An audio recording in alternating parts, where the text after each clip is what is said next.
અમદાવાદમાંથી વધુ એક મુન્નાભાઈ એમબીબીએસ ઝડપાયો। વિરમ ગામના હાંસલપુરથી ઝડપાયો આ બોગસ ડોક્ટર।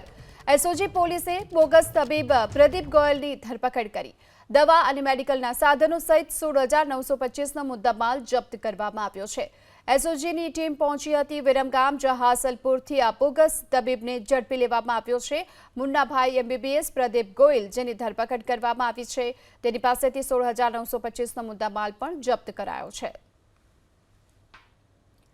તો અમદાવાદમાંથી વધુ એક મુન્નાભાઈ એમબીબીએસ ઝડપાયો છે। વિરમગામના હાંસલપુરથી તેને ઝડપી લેવામાં આવ્યો છે। લોકોના આરોગ્ય સાથે ચેડા કરતો હતો। કોઈ પણ જાતના ડિગ્રી કે સર્ટિફિકેટ વગર તે તબીબી પ્રેક્ટિસ કરતો હોવાનું સામે આવ્યું। એસઓજીની ટીમે હાલ તેની ધરપકડ કરી છે। અમદાવાદમાંથી વધુ એક મુન્નાભાઈ એમબીબીએસ ઝડપાયો। વિરમગામના હાંસલપુરથી ઝડપાયો આ બોગસ ડોક્ટર।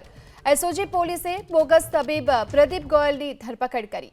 દવા અને મેડિકલના સાધનો સહિત 16,925નો મુદ્દામાલ જપ્ત કરવામાં આવ્યો છે। એસઓજીની ટીમ પહોંચી હતી વિરમગામ, જ્યાં હાંસલપુરથી આ બોગસ તબીબને ઝડપી લેવામાં આવ્યો છે। મુન્નાભાઈ એમબીબીએસ પ્રદીપ ગોયલ, જેની ધરપકડ કરવામાં આવી છે, તેની પાસેથી 16,925નો મુદ્દામાલ પણ જપ્ત કરાયો છે।